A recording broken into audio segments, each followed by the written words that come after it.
ચૂંટણીના અંતિમ દિવસો જ્યાં દરેક પક્ષ પોતાની સંપૂર્ણ શક્તિ લગાવી રહ્યો હોય, જ્યાં એક ઉમેદવાર અને એક નિર્ણય ચૂંટણીના પરિણામને બદલી શકે છે, એવા સમયે જો પક્ષની અંદરથી જ બંડ ફાટી નીકળે તો તેનો સીધો અસર આખા રાજકારણ પર પડે છે. પાલિતાણામાં એવી જ એક ઘટના સામે આવી છે, જ્યાં કોંગ્રેસને અંતિમ ક્ષણોમાં મોટો ઝટકો લાગ્યો છે. પોતાના જ અગ્રણીઓએ પક્ષ છોડી ભાજપનો ખેસ પહેરી લીધો છે અને હવે સવાલ એ છે કે શું આ માત્ર વ્યક્તિગત નિર્ણય છે કે કોંગ્રેસની અંદર કંઈ મોટું ઉકળી રહ્યું છે. આવો વિગતે વાત કરીએ આ અહેવાલમાં. નમસ્કાર, હું છું ચિરાગ વર્ષાબેન. આપ જોઈ રહ્યા છો સ્વમાન. સ્થાનિક સ્વરાજ્યની ચૂંટણી પહેલા પાલિતાણા શહેરમાં રાજકારણ અચાનક જ ગરમાઈ ગયું છે. કોંગ્રેસના શહેર પ્રમુખ ઓમદેવસિંહ સરવૈયા અને પૂર્વ નગરપાલિકાના વિપક્ષના નેતા કિરીટ સગાઠિયાએ અચાનક કોંગ્રેસનો ખેસ ઉતારી ભાજપમાં જોડાવાનો નિર્ણય લીધો છે. બંને આગેવાનોએ પહેલા પોતાના હોદ્દા પરથી રાજીનામું આપ્યું અને ત્યારબાદ સીધા ભાજપમાં જોડાઈ ગયા. તેના કારણે કોંગ્રેસને ચૂંટણી પહેલા મોટો ઝટકો લાગ્યો છે.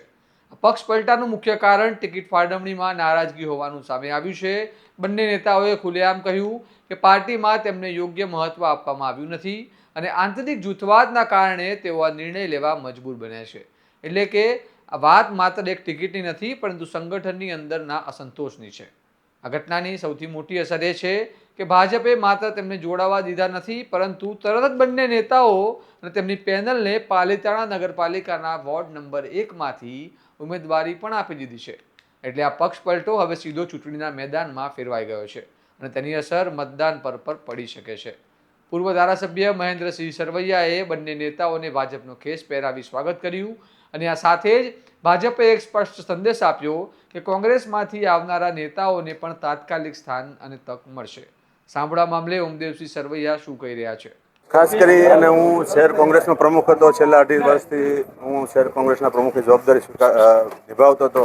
પણ મેં એ દરમિયાન જોયું, ઘણી મહેનત કરી, પણ કોંગ્રેસનો જે આંતરિક જૂથવાદ કે જે ક્યાંક ને ક્યાંક વિકાસ આડે એટલો બધો આવતો હતો, આપણને કામ ન કરવાની નીતિ અને ખોટા રીતે જ્યાં ભ્રષ્ટાચારની એવી ખોટી નીતિ, જ્યાં હકીકત અમે સત્તામાં પણ નથી, અમારી પાસે કંઈ છતાં એવા કોંગ્રેસમાં અમારી પર આક્ષેપો મૂકવામાં આવતા હતા કે જેને લઈ અને એટલું બધું મન દુઃખી થતું હતું કે ભાઈ આ પાર્ટી છે કે શું છે, એને લઈ અને અમે છેલ્લે ના છૂટકે હું, મારા વિરોધ પક્ષના નેતા, મારી સાથે દિનેશભાઈ, મારું, અમે સૌ ભાજપમાં જોડાયેલા છે. એમ તો લગભગ મારા ખ્યાલથી મારી સાથે મારી ટીમ તો 150 જણાની છે, પણ હોદ્દેદારો મેઇન જે છે એ અમે 4, મારી પેનલ 4, અમારા દિનેશભાઈ, મારું, એ અમારી પેનલ છે. આ ઘટના કોંગ્રેસની આંતરિક સ્થિતિ પર પણ સવાલ ઊભા કરે છે, કારણ કે ચૂંટણીના સૌથી મહત્વના સમયે જો અગ્રણીઓ જ પક્ષ છોડીને જતા હોય તો તેનો અર્થ એ થાય છે કે ક્યાંક ને ક્યાંક સંગઠનમાં અસંતોષ ઊંડો છે.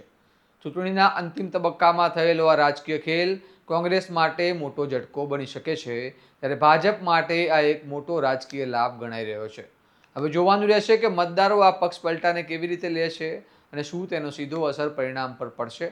આ મામલે તમારું શું માનવું છે, અમને કમેન્ટમાં જણાવો અને આવા જ વિશ્લેષણાત્મક અહેવાલ માટે સ્વમાનને લાઇક, શેર અને સબસ્ક્રાઇબ કરવાનું ભૂલતા નહીં. નમસ્કાર.